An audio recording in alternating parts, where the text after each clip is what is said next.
many movies, Gorgo was partly based on an idea that germinated for years in the back of the mind of its director. In 1953, Eugène Lourié attended a matinee showing of The Beast from 20,000 Fathoms, his directorial debut. Also present for the sci-fi dinosaur adventure were his friend Jean Renoir, the acclaimed French director, and Lourié's own 6-year-old daughter. Renoir was enthusiastic about Lourié's maiden effort, but the daughter was strangely affected by its climax. The beast dies amidst the flames of an amusement park inferno. On the way home, she began to cry and blurted out, "You are a bad daddy, you killed the big, nice beast." The other surprise awaiting Lourié in the wake of Beast was the way the money-making movie typecast him as the director of dinosaurs. He ended up directing just 4 films, 3 of them with dino stars. When Lourié returned from England after directing The Giant Behemoth, 1959, a virtual remake of Beast, filmmaker brothers Maurice and Frank King sought him out and asked if he could dream up yet another sea monster story. Lourié again took the tired dinosaur out of retirement, but keeping a promise he made to his daughter, concocted a happy ending for Gorgo, an adventure tale incorporating elements of maternal love and family values in the reptile world. Like Gorgo's trek from sub-oceanic caverns to an Irish island to London's Battersea Fun Fair, the movie's transition from conception to completion was a torturous progression as well. Lourié and his writer friend Daniel Hyatt turned out a screenplay called Kuru Island, set on one of the Pacific Islands and in Tokyo, because Frank and Maurice King were planning to co-produce the film with a Japanese film company. When that deal fell through, the King brothers set their ex-gangster hearts on having their monster trash a European city and began scouting many of Europe's capitals with Lourié. Eventually, the decision was made to shoot the film in England, partly because Tom Howard, head of optical effects at MGM's English studios, is the brightest special effects man in the world, according to Frank King. The script underwent extensive changes as well, many made by new writers who added what Lourié called some violent action and illogical developments. Throughout all drafts, the mother-love angle was retained. The King brothers were very attached to their own mother, and Lourié believed the project appealed to them because of the climax in which the mother comes to the rescue of her baby. Unlike the no-name cast of Beast and Giant Behemoth, Gorgo featured a pair of established leading men. William Sylvester was an American who moved to Britain after World War II and was perhaps the first American actor to become a member of the Old Vic. Even better known was top-billed Bill Travers, a TV, stage, and film veteran well remembered for his starring role in Wee Gordy, 1956, and for playing Robert Browning in MGM's The Barretts of Wimpole Street in 1957. Travers' greatest fame was still ahead of him. He subsequently starred in 1966's Born Free and other popular wildlife films. Travers' final real determination to free Gorgo from its Battersea Park enclosure was an interesting prelude to actual events. Later in life, he and his actress wife, Virginia McKenna, became animal rights activists who campaigned against keeping animals in zoos. Sylvester and Travers were born 4 weeks apart in 1922 and died within months of each other in the 90s.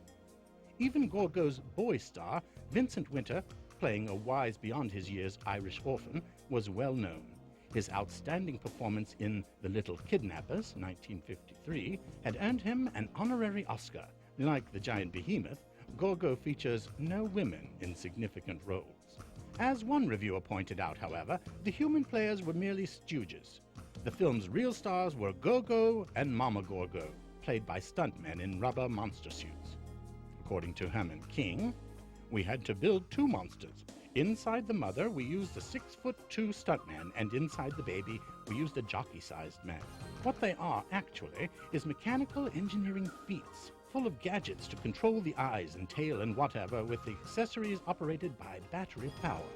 Gorgo began production on September 23, 1959, with Maurice King handling administrative duties and cigar-chomping younger brother Frank keeping a close eye on set activities at MGM London Studios. Set visitor Graham Clark of Kinematograph Weekly met and spoke with Frank King, Lourié, and special effects expert Tom Howard, who told him that Gorgo would feature the whole bag of tricks, traveling matte, split matte, slow motion, the lot. On the day of Clark's visit, Howard was preparing to use the whole of Stage 3. 3,000 square feet as a tank for the scene where the red-eyed, jaw-snapping Mama Gorgo capsizes the naval destroyer. Scenes set on Nara Island were shot in a port town in Ireland. Cinematography legend Freddie Young of Lawrence of Arabia, Dr. Zhivago, You Only Live Twice was the director of photography. According to Eugène Lourié, I was marooned with Freddie Young and all his crew in a lighthouse at the end of a jetty in the port of Dunleer near Dublin. The storm was terrific. Waves splashed high above the jetty. The port authorities ordered us to stay put until the storm and tide subsided. Tossed impressively by the mountainous waves, a freighter tried to approach the port. It was exactly like a scene described in the script. I thought it would be a good chance to catch the scene. No way, was Freddie's reply. Later on, I had to shoot the scene with a miniature ship in a studio tank. By September 1960, the filming of final special effects sequences had been completed and the film's evocative musical score was being composed by Angelo Francesco Lavignino. It was later recorded by the 125-piece London Symphony Orchestra led by Muir Matheson.